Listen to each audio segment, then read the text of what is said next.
আসসালামু আলাইকুম dear viewer. আমি আপনাদের দেখাতে যাচ্ছি কিভাবে স্যালারি ইনকাম থেকে গড় হারে উৎসে কর কর্তন করতে হয়। আমরা ধরে নিচ্ছি একটি নতুন এমপ্লয়ের গ্রস মান্থলি স্যালারি হচ্ছে 1,20,000 টাকা এবং 12 মাসের স্যালারি হবে 14,40,000 টাকা।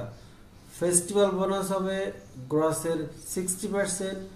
সুতরাং 1,20,000 টাকা গুণ 60% গুণ 2। এবং যদি কোনো স্পেশাল অ্যালাউন্স থেকে থাকে, gross annual income from salary 15,96,000 টাকা। এক্সামশন হচ্ছে গ্রস ইনকামের 1/3 অর 4,50,000 টাকা, হুইচ এভার ইজ লোয়ার। সুতরাং equal to minimum first bracket 15,96,000 টাকা ভাগ 3, 4,50,000 টাকা, bracket close, then enter, whichever is lower. সুতরাং এখানে দেখা যাচ্ছে 4,50,000 হচ্ছে ছোট। আমরা দেখে নিই 15,96,000 টাকাকে 3 ভাগ করি। সুতরাং এখানে দেখা যাচ্ছে যে 4,50,000 টাকাই হচ্ছে ছোট। সুতরাং এক্ষেত্রে এক্সামশন পাবো 4,50,000 টাকা। এক্ষেত্রে অ্যানুয়াল গ্রস স্যালারি থেকে এক্সামশন বাদ দিলেই হবে টোটাল ট্যাক্সেবল ইনকাম। আমরা ধরে নিচ্ছি টোটাল ট্যাক্সেবল ইনকামের 20% পর্যন্ত ইনভেস্ট করলে সে উপযুক্ত রিবেট পাবে এবং 20%-এর উপরে যদি ইনভেস্ট করে তাহলে সে রিবেট পাবে না। তো বিষয়টা আমরা একটু ধারণার উপর ক্যালকুলেশন করতে থাকি। এক্ষেত্রে আমরা টোটাল ট্যাক্সেবল ইনকাম গুণ 20% ইকুয়াল টু 2,29,200 টাকা এবং রিবেট অন ইনভেস্টমেন্ট হবে প্রথম অবস্থায় 3% অফ টোটাল ট্যাক্সেবল ইনকাম। সুতরাং 11,46,000 গুণ 3% ইকুয়াল টু 34,380 এবং 15% অফ অ্যাকচুয়াল ইনভেস্টমেন্ট। এক্ষেত্রে 2,29,200 গুণ 15% ইকুয়াল টু 34,380 এবং 10 lakh, which ever is lower. এই তিনটির ভিতরে ছোট অ্যামাউন্টটি একটি সূত্রের মাধ্যমে ক্যালকুলেশন করে নিচ্ছি। সুতরাং এখানে ছোট অ্যামাউন্ট হচ্ছে 34,380। এখানে দেখা যাচ্ছে 3% অফ টোটাল ট্যাক্সেবল ইনকাম আর 15% অফ অ্যাকচুয়াল ইনভেস্টমেন্ট, দুইটা সেম। সুতরাং আমরা যদি ইনভেস্টমেন্টের পরিমাণ একটু বাড়িয়ে দিই তখন আমরা দেখব যে আসলে রিবেট পাওয়া যাচ্ছে কিনা। তো আমরা ইনভেস্টমেন্টের পরিমাণ একটু বাড়িয়ে দিচ্ছি।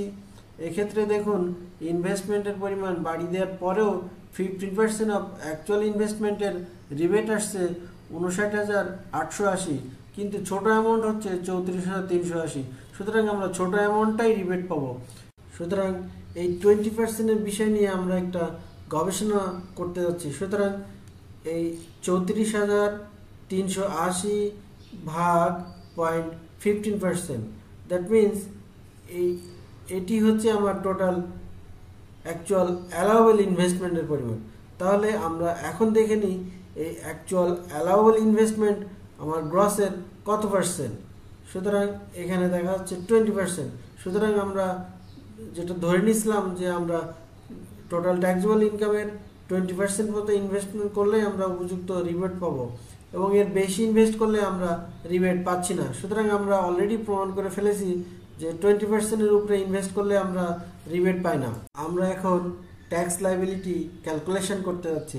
এখানে টোটাল ট্যাক্সেবল ইনকাম হচ্ছে 11,46,000 টাকা। এখানে প্রথম 3 লাখ টাকার উপরে 0% এবং পরবর্তী 1 লাখ টাকার উপর 5%, 5,000 এবং পরবর্তী 3 লাখ টাকার উপর 10%, 30,000, পরবর্তী 3,96,000 টাকার উপরে 15%, 59,400 টাকা।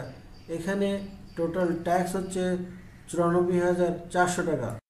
এক্ষেত্রে লক্ষণীয় বিষয় হচ্ছে সাধারণ ব্যক্তির কর্মুক্ত আয়ের সীমা হচ্ছে 3,50,000 টাকা এবং মহিলা বা 65 বছর বা তদূর্ধ্ব বয়সের কর্মুক্ত আয়ের সীমা হচ্ছে 4 লাখ টাকা। তৃতীয় লিঙ্গ এবং প্রতিবন্ধী ব্যক্তির কর্মুক্ত আয়ের সীমা হচ্ছে 4,75,000 টাকা এবং গেজেটভুক্ত যুদ্ধাহত মুক্তিযোদ্ধার করমুক্ত আয়ের সীমা হচ্ছে 5 লাখ টাকা। এবং আরেকটি বিষয় লক্ষণীয় হচ্ছে প্রতিবন্ধী ব্যক্তির পিতামাতা এবং প্রত্যেক পোষ্যের জন্য অতিরিক্ত 50,000 টাকা সুবিধা পাবে। এক্ষেত্রে স্বামী স্ত্রী দুইজনই যদি করদাতা হয়ে থাকে সেক্ষেত্রে দুইজনের একজনই সুবিধা পাবে। এক্ষেত্রে করদাতা মহিলা হলে তার ট্যাক্স হবে 86,900 এবং তৃতীয় লিঙ্গের হইলে 75,550 এবং যুদ্ধাহত গেজেটভুক্ত মুক্তিযুদ্ধ হইলে 71,900। সুতরাং আমরা সাধারণ ব্যক্তির কর গণনা করব। এক্ষেত্রে 94,400 থেকে ট্যাক্স রিবেট বাদ দিলেই হবে টোটাল পেবল ট্যাক্স। এক্ষেত্রে পেবল ট্যাক্স হচ্ছে 60,020 টাকা এবং মান্থলি টিডিএস হবে যদি ইনভেস্টমেন্ট থেকে থাকে 60,020/12, মান্থলি ট্যাক্স আসবে 5,002 টাকা এবং যদি ইনভেস্টমেন্ট না থাকে সেক্ষেত্রে টোটাল ট্যাক্স ভাগ 12 ইকুয়াল টু 7,666 টাকা। ভিউয়ার, এভাবে গড় হারে ট্যাক্স কর্তন করা হলে কোনো এমপ্লয়ি যদি ভবিষ্যতে ইনভেস্ট না করে সেক্ষেত্রে ইনভেস্টমেন্টের জন্য যে রিবেট পেয়েছিল সেই রিবেটের টাকাটি এ চালানের মাধ্যমে রিটার্নের সাথে পরিশোধ করতে হবে।